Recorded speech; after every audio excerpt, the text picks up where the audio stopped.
Well, we're going to stick with our fall theme again this week, and I want to do a project that has two steps to it. The first is, yes, one of my dogs is saying hello to you. Go lay down, Tux. Yes, I'm teaching downstairs tonight. Yes. So back to the task at hand. We're going to do a first coat of the background that will be watercolor. And so you need, let's see, I've got a red, a yellow, and an orange. We're going to sort of blend those together for the background. You also need one bowl of water and then another bowl of water because we're going to be doing the wet on wet technique that I've shown you before.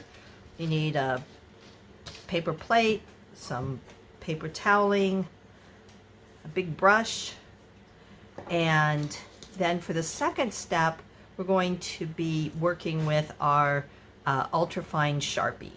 You can also use a black colored pencil if you would like, not a regular pencil but one that comes with your colored pencil set. Okay, so let's get started by putting our paint. Again, you can use your tube watercolors or your solid watercolors. It doesn't make any difference. And so we're going to just leave just a little bit of space. There you go. And if you hear dogs playing in the background, that's because they are. I got home late this evening and didn't have my video done for you all, so it's too dark upstairs for me to do it, and so I'm down here amongst the animals, so we'll see how it goes. Anyway, okay, so we want to practice. This is another project for you to practice your blending, and with a second brush I'm going to kind of add some water to my colors. Just put some water beside them, and it's okay if some of them blend together. You can clean your brush out in between, but I just want to get them because we're going to need to work quickly. Okay. Now, this bowl of water I want you to keep clean because this is going to be the first layer we're going to paint with our water first. Okay? And so we're going to work in sections again like we have before. I'm not going to go all the way up to the edge with our color. Sometimes it's kind of nice to try to keep a white edge. Just kind of, I don't know, makes it look artsy, I guess. All right, so now we're going to start with really whatever color you want. And we're going to blend this. We're going to just kind of let it go, and you can keep some white color on there too if you'd like.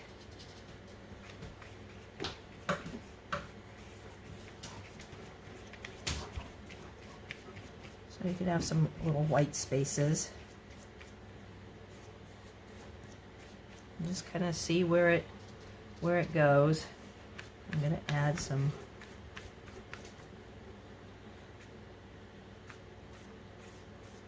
dark here.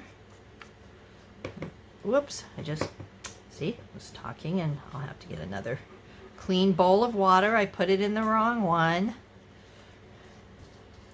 Now we're going to add some yellow. Just kind of play around with it. We're just letting the water and the paint go wherever they would like.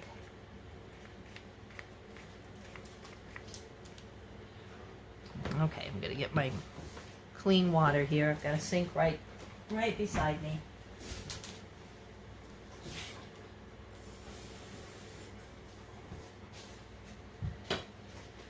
There we go. Now, I need to focus a little bit more to make sure I've got the right bowl in front of me. All right, so now we're going to do this next half of the paper. Just with water, though some of your color will sort of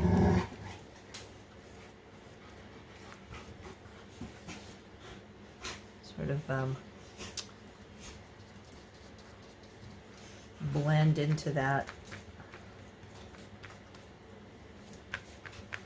I'm not really liking how it's puddling up there, so I'm going to go over that. So down here I'm going to let a little more of the yellow show through.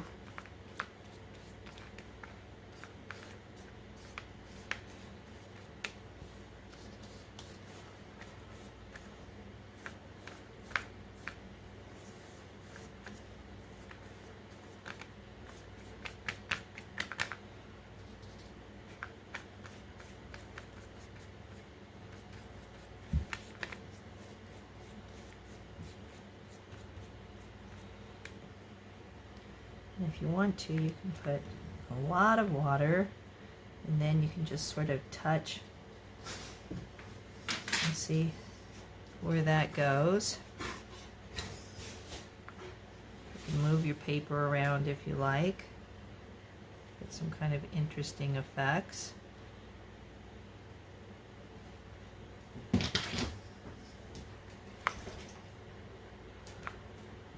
Whew.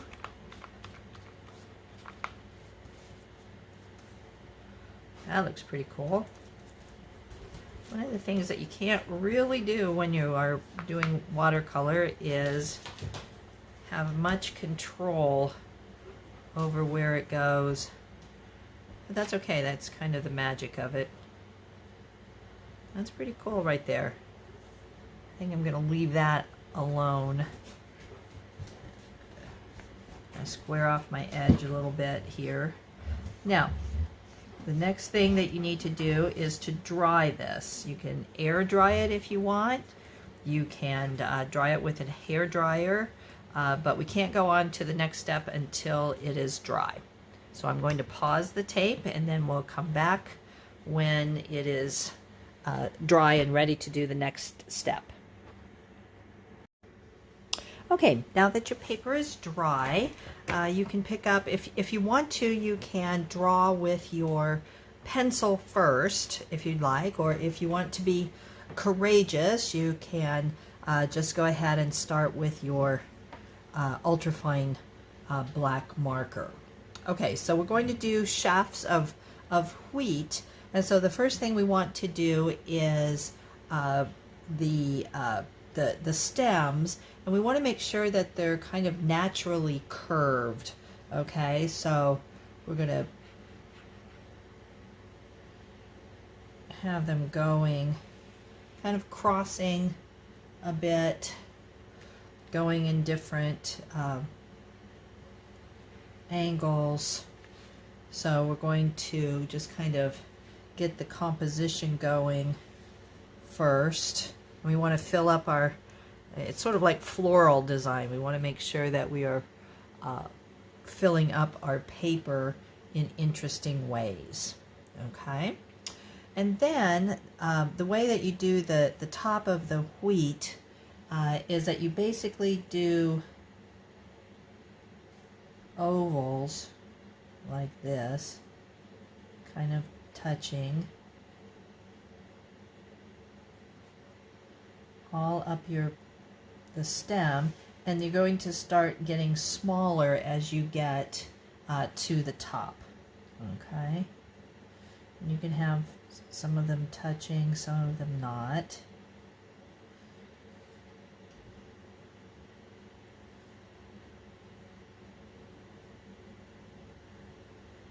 Different shapes, because nature is like that, right? Okay, so here's where I'm going to start making them get smaller. Just be kind of loose about this.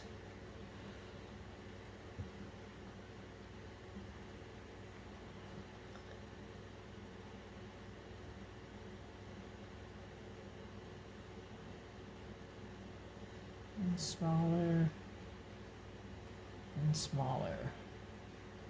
Okay, now we've got, what we want to do is have some of the line coming out, and then some of this has lines coming, not everyone, but has lines coming out like that.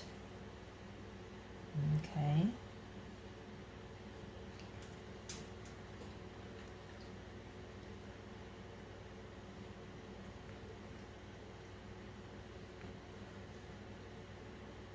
And then when we're done with that, we'll move on to the next one. And you can have these at different angles, different sizes.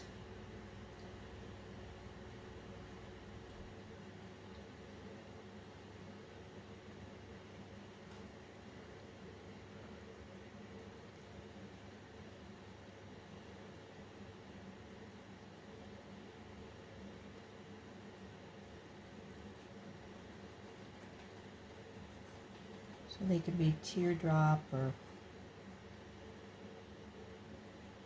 so I think my paper's still a little bit wet here. So I think what I'll do is I'm going to continue to let that dry. That was the area that I had the most water, and I'll come down here and work on another one.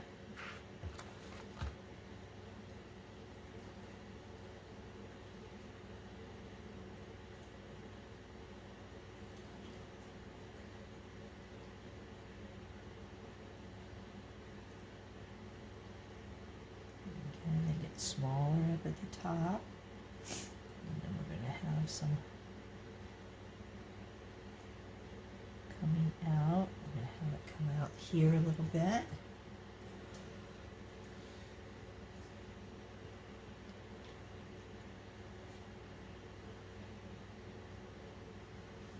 And just kind of look at where we think that it will be enhanced by having some come out. And then, as we're waiting for this other one to dry, you can go back and kind of go over some of your lines to make them a little bit wider and almost like a shadow.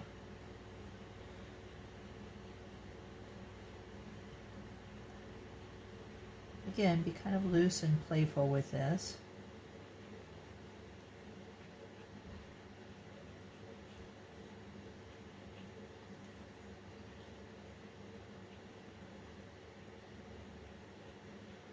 Now at near the stem, you can have this go a little bit wider.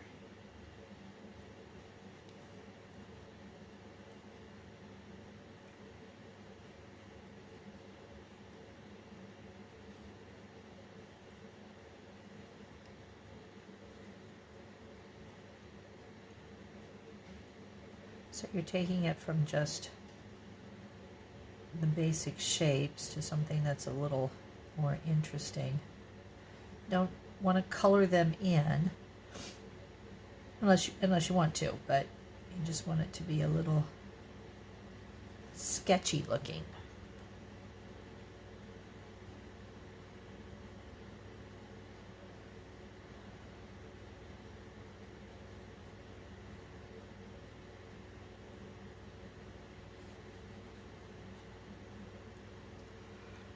And then you can make your stem down here a little bit thicker too. Okay, so now that you have the idea, I'm going to stop the tape and you can just work on your own, and then we'll come back together when we're finished. Okay, so I'm working away on this. It's dried enough that I was able to start working on top of it with the marker. So these kind of little light these little lines are giving your the wheat texture. Okay. Okay, so we'll get this a little bit thicker.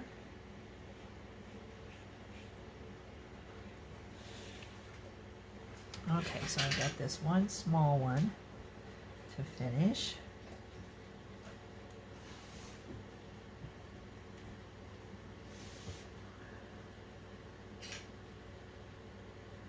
Again, keep it kind of loose.